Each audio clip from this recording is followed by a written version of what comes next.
ಎಲ್ರಿಗೂ ನಮಸ್ಕಾರ. ಇವತ್ತು ಒಂದು ತುಂಬಾ ಚೆನ್ನಾಗಿರೋ ಸೈಡ್ ಡಿಶ್ಶು.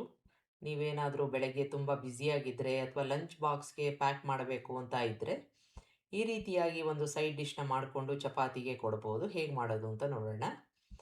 ಒಂದು ಕುಕ್ಕರ್‌ಗೆ 4ರಿಂದ 5 ಬ್ಯಾಡಗಿ ಹಾಕ್ಕೋತಾ ಇದ್ದೀನಿ. 2 ಟೊಮೆಟೊ, 2 ಈರುಳ್ಳಿ, 1 ಇಂಚಿನಷ್ಟು ಶುಂಠಿ, ಸ್ವಲ್ಪ ಈ ಥರ ಕಡ್ಡಿ ಕೊತ್ತಂಬರಿ ಸೊಪ್ಪು ಸಾಕು.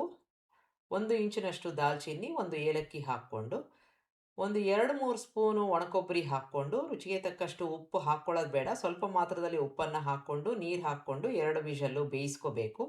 ಬೇಯಿಸ್ಕೊಂಡಾದ್ಮೇಲೆ ಅದನ್ನು ರುಬ್ಬಿ ಇಟ್ಕೋಬೇಕು. ಈಗ ಎಣ್ಣೆ ಹಾಕ್ಕೊಂಡಿದ್ದೀನಿ. ಈ ಥರ ಕ್ಯೂಬ್ಸ್ ಥರ ಕಟ್ ಮಾಡ್ಕೊಂಡಿರೋ ಈರುಳ್ಳಿ ಮತ್ತು ಕ್ಯಾಪ್ಸಿಕಮ್‌ನ ಎಣ್ಣೆನಲ್ಲಿ ತುಂಬಾ ಚೆನ್ನಾಗಿ ಬಾಡಿಸ್ಕೋಬೇಕು. ಅಂದರೆ ಒಂದು 3ರಿಂದ 4 ನಿಮಿಷ ಬಾಡಿಸ್ಕೊಂಡು ಅದನ್ನು ಒಂದು ಬಟ್ಲಿಗೆ ತೆಕ್ಕೊಂಬಿಡೋಣ. ಅರ್ಧ ಮುಕ್ಕಾಲು ಬೆಂದಿರಬೇಕು ಎಣ್ಣೆನಲ್ಲಿ. ಈಗ ಅದೇ ಎಣ್ಣೆಗೆ ಜೀರಿಗೆ, ಸ್ವಲ್ಪ ಅರಿಶಿನ, ರೆಡ್ ಚಿಲ್ಲಿ ಪೌಡರ್‌ನ ಹಾಕ್ಕೊಂಡು, ಸಣ್ಣ ಊರಿನಲ್ಲಿ ನಾನು ಬಾಡಿಸ್ಕೊಂಡು, ನಾವು ರುಬ್ಕೊಂಡಿರೋ ಗ್ರೇವಿನ ಹಾಕ್ಕೊಂಡು ಚೆನ್ನಾಗಿ ಮಿಕ್ಸ್ ಮಾಡಿಕೊಂಡು ಕುದಿಯೋಕ್ಕೆ ಬಿಡೋಣ.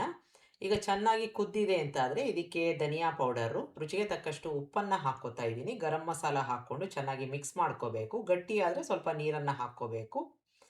ಈಗ ಮತ್ತೆ ಅದನ್ನು 1 ನಿಮಿಷ ಕುದಿಸ್ಕೊಂಡಿದ್ದೀನಿ. ಎಣ್ಣೆ ರಿಲೀಸ್ ಆಗಿದೆ. ನಾವು ಈಗಾಗಲೇ ಬಾಡಿಸ್ಕೊಂಡಿರೋ ಕ್ಯಾಪ್ಸಿಕಮ್ಮು ಮತ್ತು ಈರುಳ್ಳಿನ ಹಾಕ್ಕೊಂಡು ಮಿಕ್ಸ್ ಮಾಡ್ಕೋಬೇಕು. ಈ ಹಂತದಲ್ಲಿ ನೀರು ಬೇಕಾದರೆ ಹಾಕ್ಕೋಬೋದು.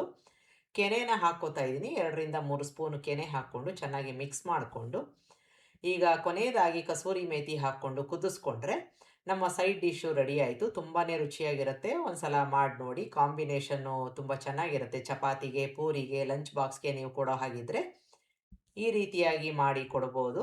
ಒಂದ್ಸಲ ಮಾಡಿ ನೋಡಿ. ನಿಮಗೆ ರೆಸಿಪಿ ಇಷ್ಟ ಆದಲ್ಲಿ ಲೈಕ್ ಮಾಡಿ, ಶೇರ್ ಮಾಡಿ, ಕಮೆಂಟ್ ಮಾಡಿ. ನನ್ನ ಚಾನಲ್‌ಗೆ ಸಬ್ಸ್ಕ್ರೈಬ್ ಮಾಡಿ. ನಮಸ್ಕಾರ.